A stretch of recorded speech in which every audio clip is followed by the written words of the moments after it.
Is this new Shonen Jump manga good? And basically, in the thumbnail, the character that we see in the thumbnail of his video looks like Yuta Okotsu from Jujutsu Kaisen. Just wanted to point that out. Video by Bosmo. Now, he only posted this 2 weeks ago, but it's actually his most popular video. And go figure, it has to do with Shonen. Everybody loves Shonen.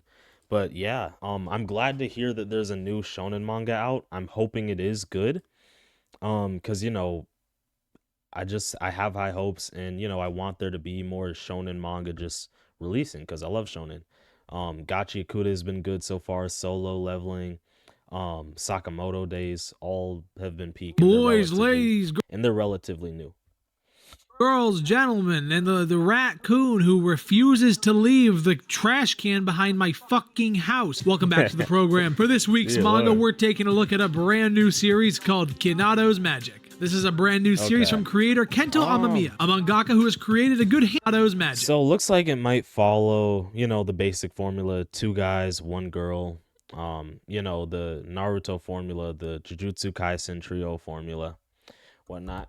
This is a brand new series from creator Kento Amamiya, a mangaka who has created a good handful of one-shots, as well as serving as an assistant for Sakamoto Days. Ooh, okay. If he served as an assistant for Sakamoto Days, it has potential. I will say one red flag that's throwing me off is that it's called Whatever Magic, and the fact that it has magic in the title kind of scares me. I feel like it might be similar to like Black Clover, or just like I feel like they're gonna lean too much into magic. Like I prefer hand-to-hand combat action, like Naruto. Even kind of like Jujutsu Kaisen in some aspects. I'm not saying Black Clover is bad. I'm just saying I hope it doesn't lean too much into like magic in like a bad way. He even had a series called Shadow Eliminators, which had 3 volumes. But before we jump right into the review, context. I don't read a lot of medieval fantasy. The only series I am really a fan of are Lord of the Rings and Konosuba. That is my fantasy background. I don't really like medieval fantasy at all. But I decided to give this series a try because I liked how the art looked. That's all my little monkey brain needs for something to get me intrigued. Let's see if it was worth it. Kinado's Magic starts us off in Fantasy Town number 3423. Here we So I will say it's a red flag for me, and it's concerning for me that this guy is basically hyping up the art. Like, yes, it's cool that the art is good, but I'm like, for shonen, I'm kind of focused on, is the action good, and is the story, is the plot good, of course. Like, it's cool that the art is good, but like the fact that that's what he chose to highlight, the narrator of this video kind of scares me. Meet our protagonist, Kinado, a mage who uses his powers as a mage to be a sentai. Because I'm hoping this isn't just something that ends up being overhyped, like Kagurabachi. Like, I haven't heard about Kagurabachi in a while. People were hyping it up, but I mean, it's been a while. It doesn't seem like it's really doing much or making many waves. A practitioner, a form of alternative medicine from the mid-20th century in Japan. That's all I know, and that's all I care to look up. In layman's terms, he doesn't have cool magic. He can just make your aching muscles stop aching. Feeling nauseous? Not anymore. Wait, hold on, what? So he has healing magic? What's going on? That's all he's got. We also meet his childhood best friend, who is totally important. Oh, okay. So the girl is his childhood best friend.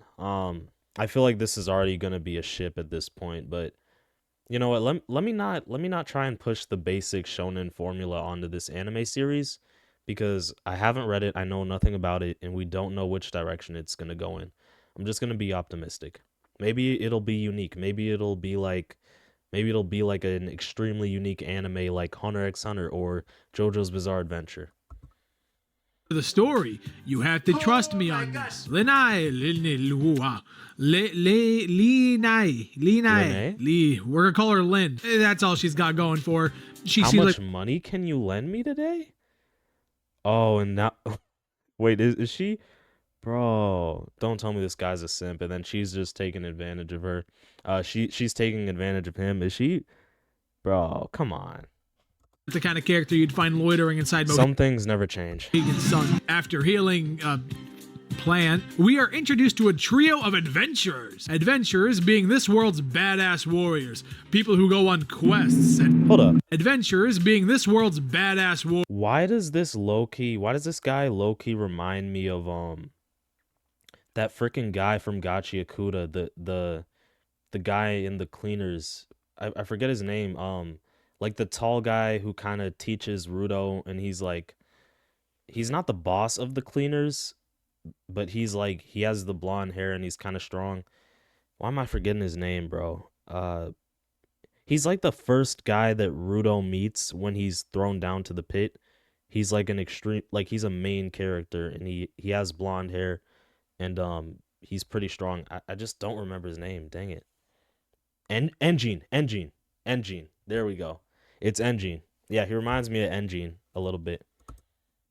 Warriors, people who go on quests and kill things. Even as somebody who doesn't read fantasy that much, this feels like a cliche. They ask him to accompany them on their quest to kill a nearby dragon that is threatening the village. Lin, of course, fully supported this idea because money. He gets emotional and thinks, and his grandma's like, "Yes, my boy, do it, my sweet baby son, do it." And then he's like, "Yes, I will do it. I will slay the dragon." Anyway, turns out they weren't adventurers, and our boy gets just sold into slavery. Don't go in the woods.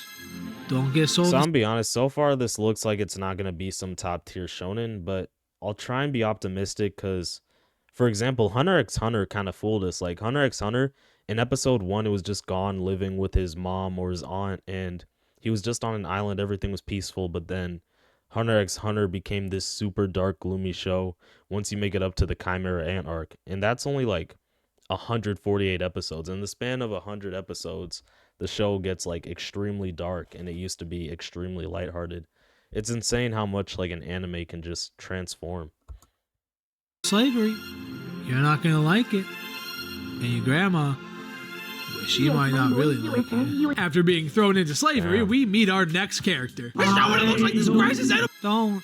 Don't eat grass. This is where we meet Jean. Okay, let me guess. He's the cool black-haired aura farmer. He's gonna be like Sasuke, right? I'm gonna call him Jin. Jin is the captain of the Adventurers Guild called Iron Fangs. He's a mage as well and specializes in hand-to-hand combat. He also may or may not be a few fries short of a Happy Meal. Together they break out and fight the slave sellers, and then a dragon— oh shit, there was actually a dragon. Jin stays back to fight the dragon while Kanado makes a run for it, but after about 15 steps, he turns around and is like, nah, let's do this. He then charges up some mana and fucking one-shots the dragon. And with that, Kanado— Okay, Loki, this random thought popped into my head, but if you guys know Blue Lock, the manga is extremely good. It's a random soccer anime, but it's pretty popular. If you know Blue Lock, you know it. But I realized the Blue Lock author would probably be incredibly good at making a battle shonen. And the main reason I think why is just because the extreme and crazy expressions that Blue Lock characters will make in the manga, and just how overhyped and overdramatic everything is in an anime about soccer. So imagine if the Blue Lock author actually just created a manga that was about battle and was about despair and stuff. And the Blue Lock author has made some sad backstories. Like, if y'all know Mark Snuffy, Snuffy, the guy with the huge nose, you got to be up to date in the manga to, know about him. But Snuffy has like a really sad backstory. He had this best friend named Mick, and Mick ended up deleting himself because he couldn't become the best soccer player. But yeah, I feel like if the Blue Lock author wanted to make a shonen manga, it would be like extremely good, honestly. And Blue Lock already has a lot of competitiveness with, ego versus ego, players devouring each other. Kanado is recruited to join Jean's guild and become an adventurer. I'm going on an adventure. I enjoyed this first chapter. It's nothing mind-blowing, and the story is— oh, so this is only the first chapter. It has potential. So far the first chapter doesn't look all that special, but I think it still has potential. It's only chapter 1. as Shonen Jump as you can get, but it was fun. Let's talk about what I like. First up, the characters. Kanado is very much a basic MC, but I love how he interacts with Lin and especially Jean. Again, basic main characters can actually be really good. Think of Yuji Itadori from Jujutsu Kaisen. And again, think of Blue Lock. Isagi Yoichi is literally like a textbook basic main character, but he fits so well within the series of Blue Lock because he levels up by using his brain, by using his mind.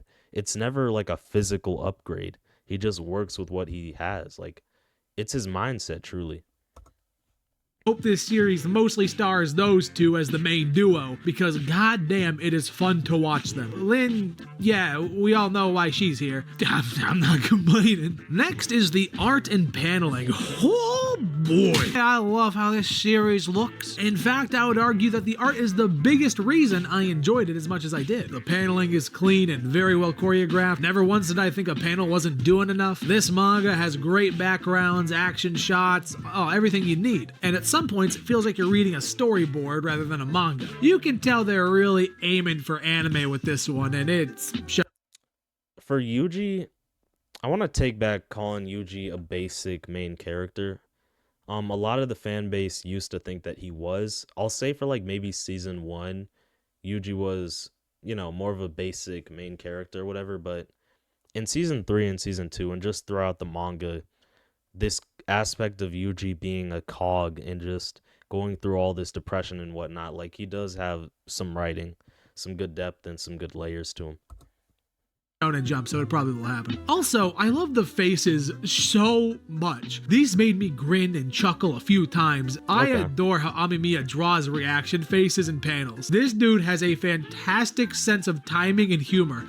I am super excited to read more. So far, I've only read chapters 1 through 3, which is all that have been released at the time of writing, but there were a very strong... So 3 chapters have been released. All right. Opening 3 chapters. I hope the series is able to keep the momentum going forward and is able to do some new things and break out of some of the cliches it's relying on. Also, why is this lady so bad? Oh my... Okay.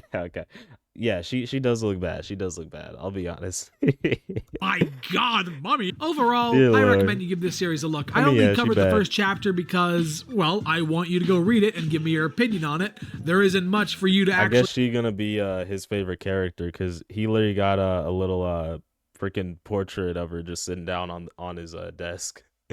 But yeah, she's bad. I'll be honest. She looked good. Go explore if I tell you everything that happens. Where's the fun in that? So go give the series a read and let me know what you think so One of the best part about anime, beautiful women, right?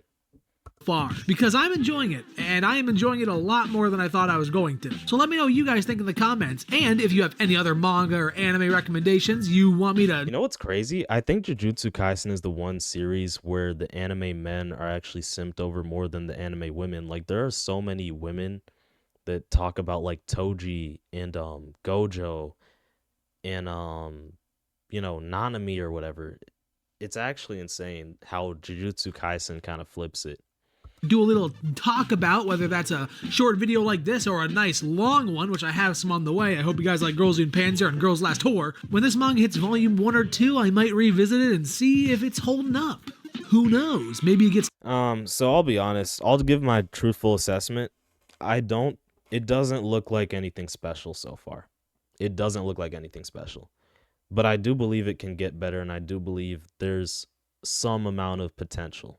It's only on chapter 3. The author, it really just depends on the author. It just depends on the manga. If it gets significantly better and it feels like Jujutsu Kaisen level or Attack on Titan level, then awesome. I'm gonna start probably watching it and whatnot. But yeah, I hope it gets better. But for now, there isn't really like anything stand out about it. That's about it.